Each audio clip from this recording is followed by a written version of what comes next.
Meus queridos irmãos, minhas queridas irmãs, hoje a igreja celebra o segundo domingo do tempo comum. Aqui em nossa paróquia, nós estamos em festividades, porque estamos celebrando a proteção de São Sebastião, os auspícios de São Sebastião sobre nós. Uma devoção imemoriável do nosso povo aqui de Gambeleiras. Mas eu confesso a vocês que a liturgia da igreja hoje, neste segundo domingo comum, tendo em vista que o primeiro domingo do tempo comum é a festa do batismo de Nosso Senhor, a liturgia vem com uma riqueza muito grande de ensinamentos, mas também de grandes constatações, ensinamentos, onde o Senhor, o bom Deus, nunca deixou de instruir o seu povo, de falar ao coração do seu povo. O Senhor, o bom Deus, nunca deixou a obra perfeita da sua criação, isto é, a raça humana, vazia, desertada, sem razão e sem sentido. O Senhor, o bom Deus, sempre buscou mostrar ao homem que a felicidade do homem era caminhar na proximidade e na intimidade com Ele. E Deus nunca, mas em momento algum, Deus nosso Senhor se contentou em o homem querer, muitas vezes, caminhar sem Ele. Por quê? Porque Deus fez o homem para o homem ser feliz. E sem dúvidas nenhuma, a felicidade do homem é na proximidade de Deus. E nós sabemos, e nós vemos, Ele nos ensina, nós constatamos, que todas as vezes em que o homem trilha um caminho distante de Deus, acontece na vida do homem misérias sem precedentes. E assim, se tiver poder de mando, destrói e causa um mal irreparável à humanidade.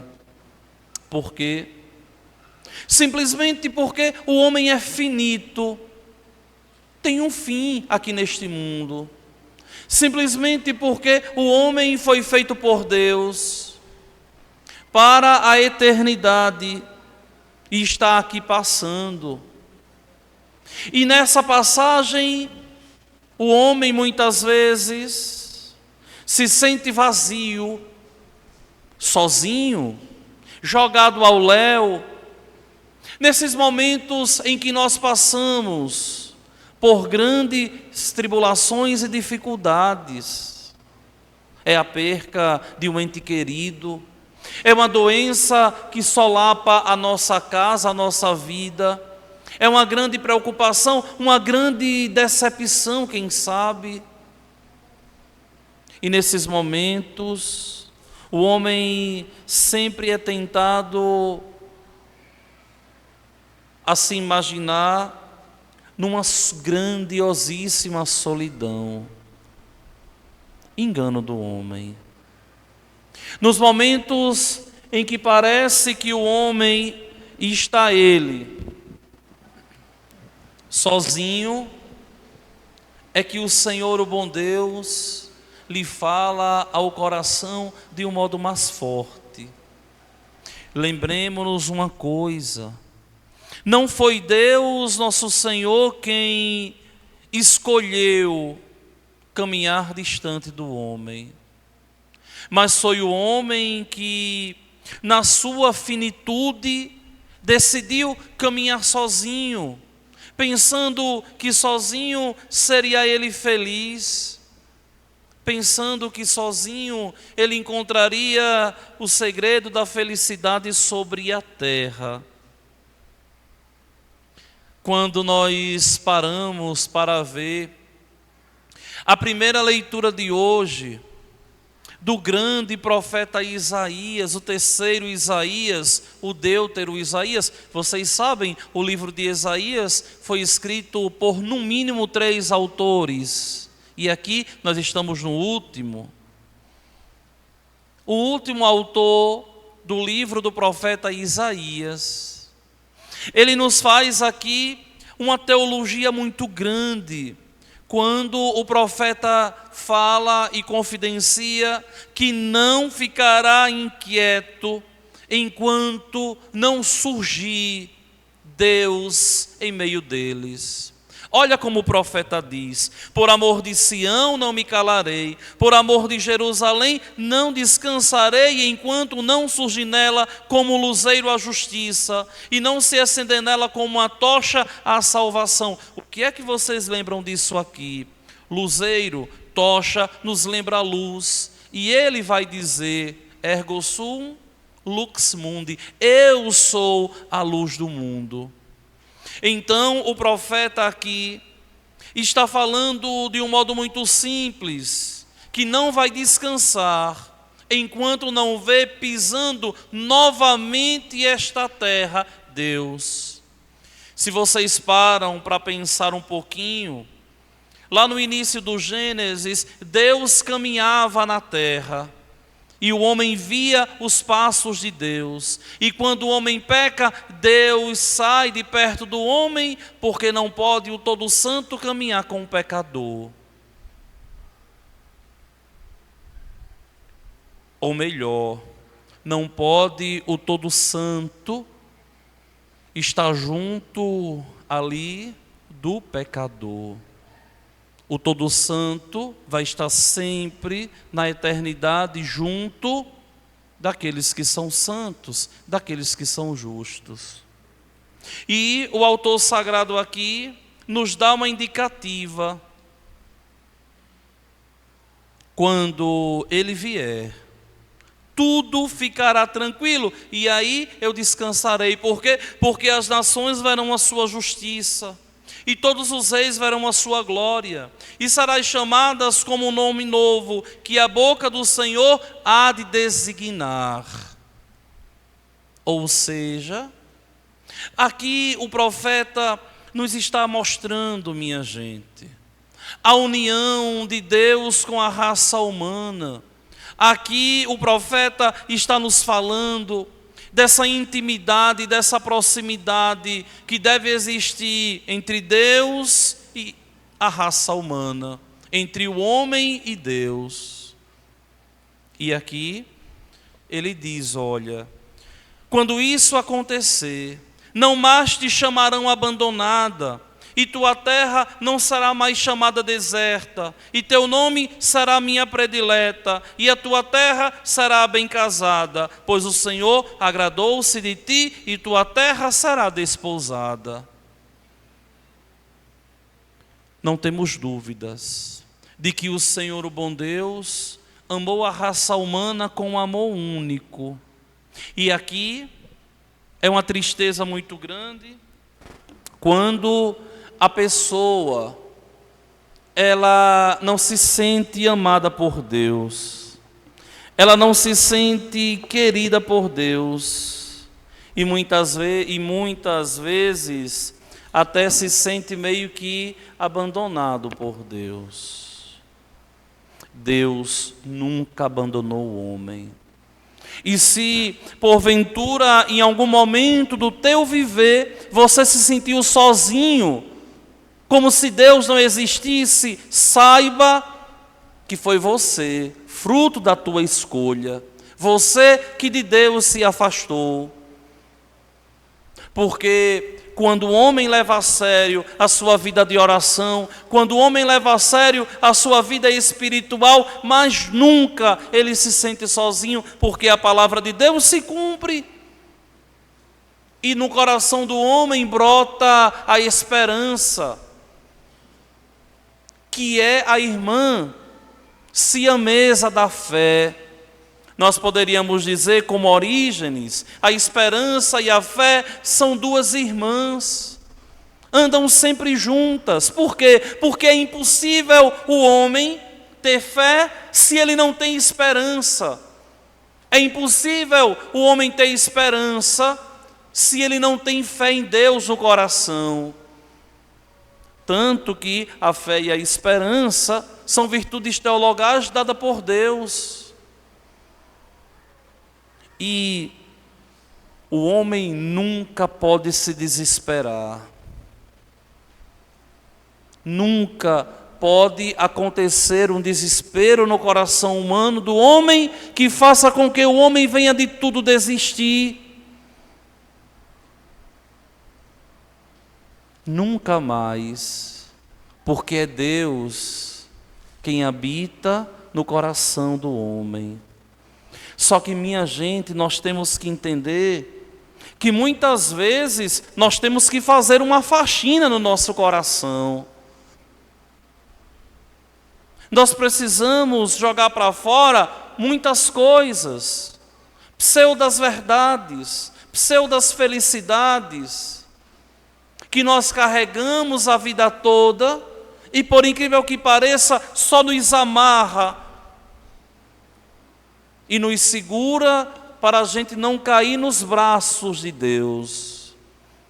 O que amarra, o que afasta, o que segura, cada um seja o seu próprio juiz e veja na própria vida quais são os obstáculos que está tendo para crescer espiritualmente e para levar a sério a vida espiritual em Deus nosso Senhor.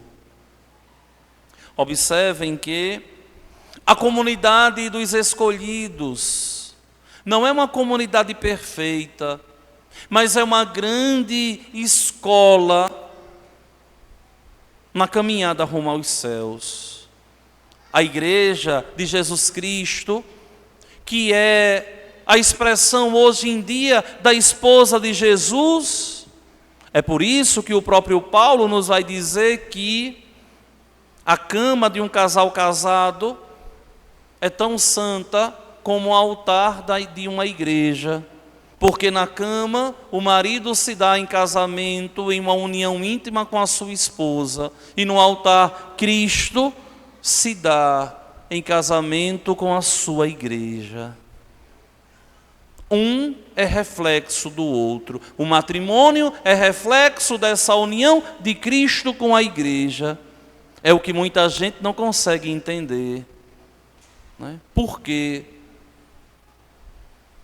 Essa união, ela é tão próxima, ela é tão íntima, porque é Deus, é Jesus, que se dá em casamento com a sua igreja. Só que entendam uma coisa, a igreja aqui não é o templo da igreja. Isso aqui é o templo formoso, é o templo da igreja. Isso aqui é a igreja. Vejam, Cristo se dá em casamento não é com as paredes do templo, com a construção edificada, materialmente vista, não. Cristo se dá em casamento com a igreja espiritualmente edificada e espiritualmente vista, ou seja, com essa união santa, a igreja e Cristo. É por isso que muita gente não entende, mas a igreja não pode de modo algum, de forma nenhuma, trair o seu marido, trair a palavra do seu marido e se abrir a muitas realidades mundanas, porque ela seria uma esposa infiel. E lembremos-nos que Israel já foi uma esposa infiel. O povo de Israel já foi um povo infiel. Já foi uma esposa infiel. E a igreja não pode. Só que, quando eu falo igreja aqui, Eu não falo massa. Eu falo reunião de batizados. Eu falo de alma consagrada a Deus. Todo aquele que é batizado tem a sua alma consagrada a Deus. Todo aquele que é batizado, a sua alma é ligada, se dá em casamento com Deus. É por isso que o segredo da vida do homem é estar unido a Deus. E vejam que essa igreja, que é querida por nosso Senhor, ela acontece em virtude espíritos, na força do Espírito Santo. Na virtude do Espírito Santo. Virtude é força, sinônimos, vocês sabem disso. Essa igreja acontece na força do Espírito Santo. É por isso que São Paulo aqui, ao escrever a primeira carta aos Coríntios, na segunda leitura de hoje, nos vai falar das diversidade de dons, carismas, ministérios, atividades em que a igreja é dotada. Para quê? Para louvar a Deus. É por isso que todas as funções, ministérios, associações, grupos pastorais, todos louvam e bendizem a Deus, cada um segundo o seu carisma.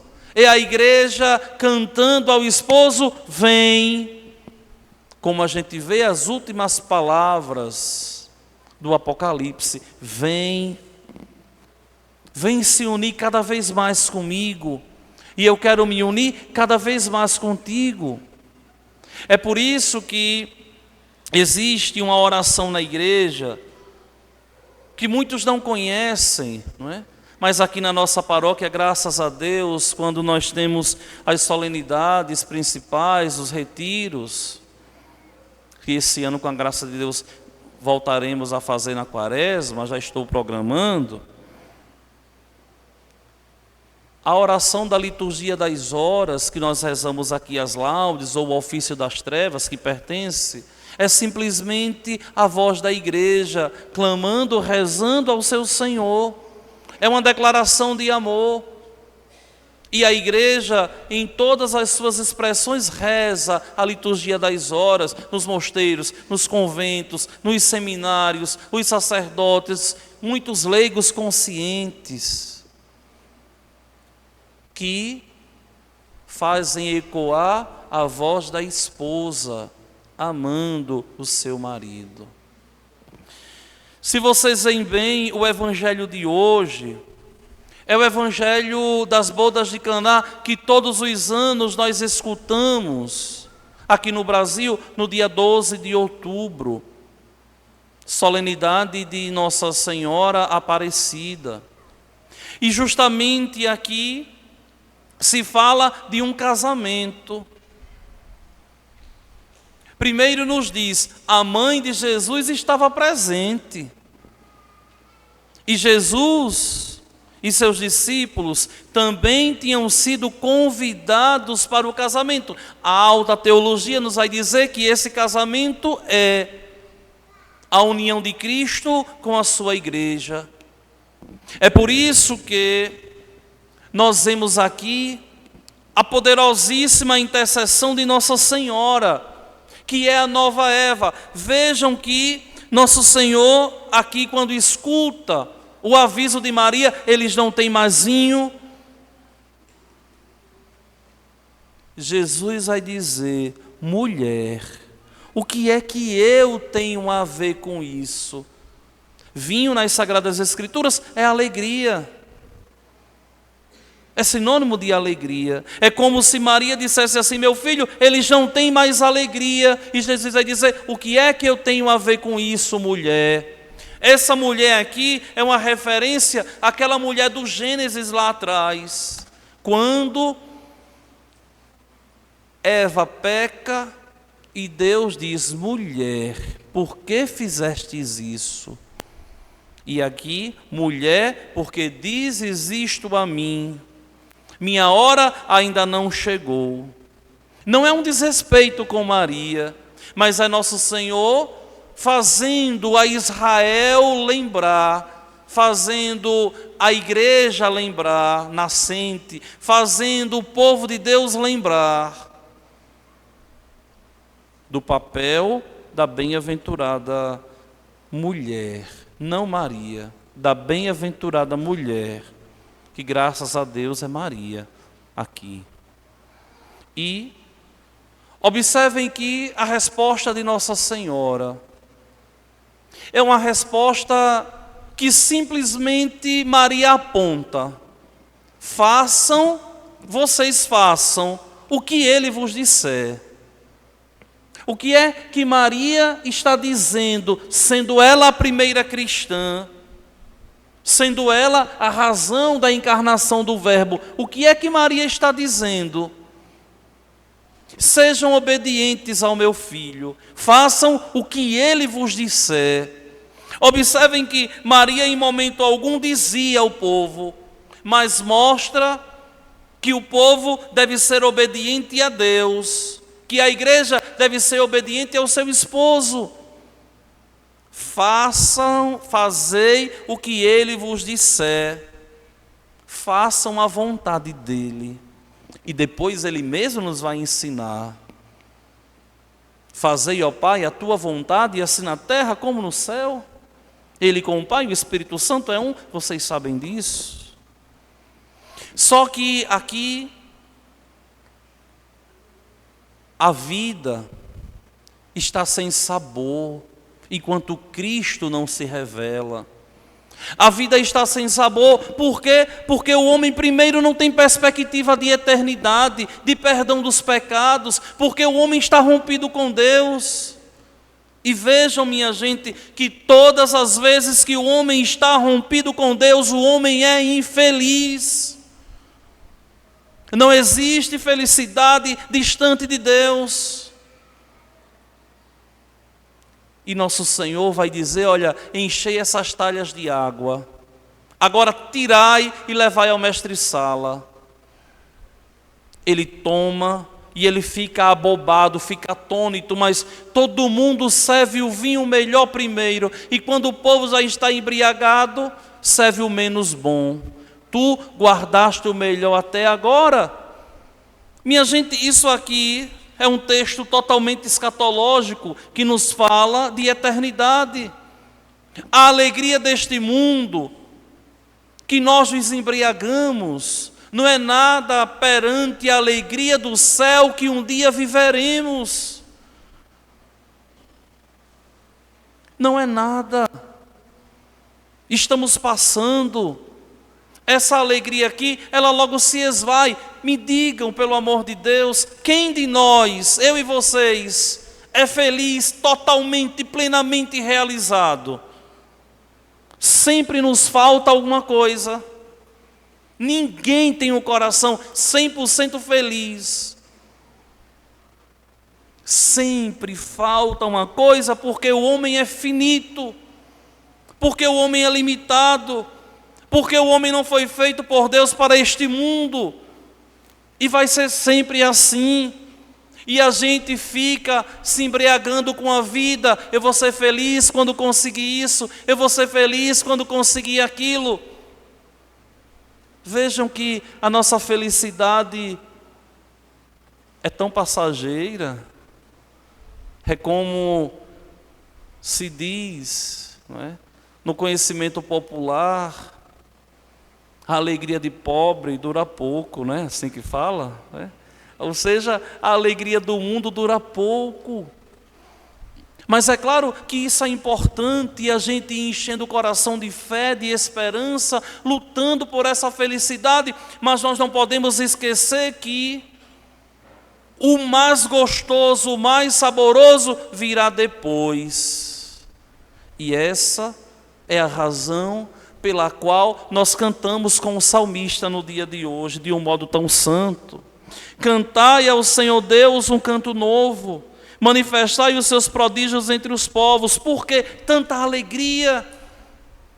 Porque não existe problema ou dificuldade que esse mundo possa plantar no nosso coração para a eternidade. Os problemas e as dificuldades passarão, mas é preciso que nós tenhamos a alegria,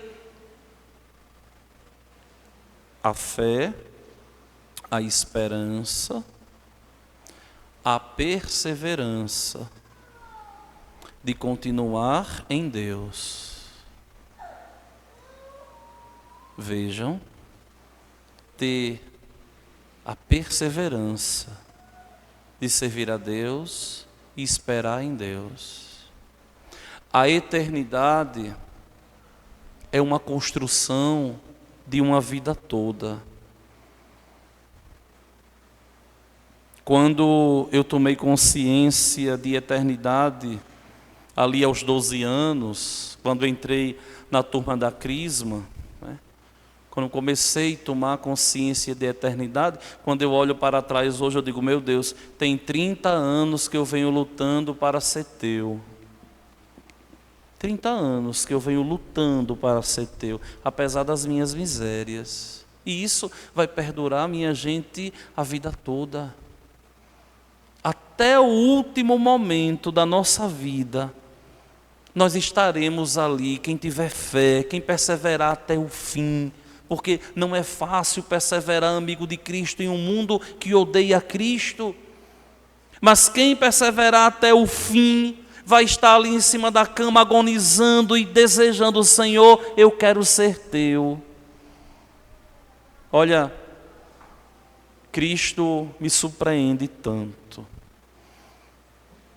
Eu dizia, não é, de uma criança que me pediu assim por esses dias, padre, uma coroinha pequenininha, aqui na sacristia, padre, eu quero uma missa de presente de aniversário.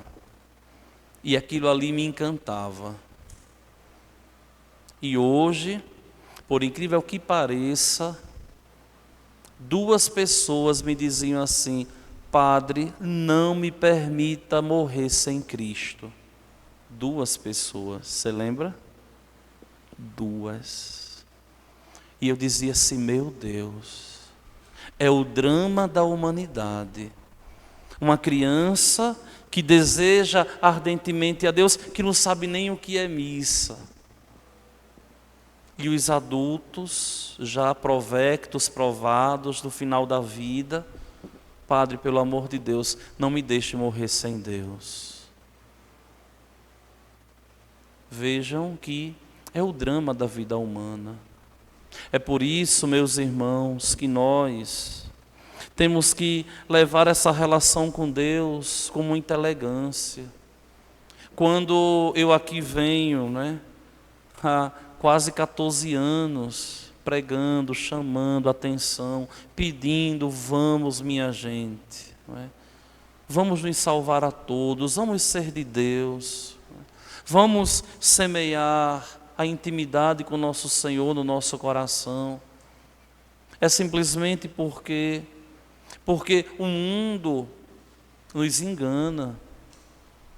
Mas é preciso estar no mundo com a consciência de que nós não somos do mundo. Vamos viver, mas tendo sempre essa amizade com nosso Senhor. Maridos, amai vossas esposas em Cristo. Esposas, amai vossos maridos em Cristo. Filhos, sejam obedientes aos vossos pais em Cristo. Pais, ajudem, orientem, eduquem os vossos filhos em Cristo. Amigos, tenham amizade com os vossos amigos em Cristo. Superiores na igreja, em um trabalho, em um cargo, em uma função. Amem os vossos subordinados em Cristo. Para quê? Para que nós possamos de verdade viver de verdade todos os dias em Deus e assim alcançarmos os céus. Viver é bom, é maravilhoso. Mas viver em Deus, nosso Senhor, é o grande segredo, é o grande sentido que nós temos que dar às nossas vidas.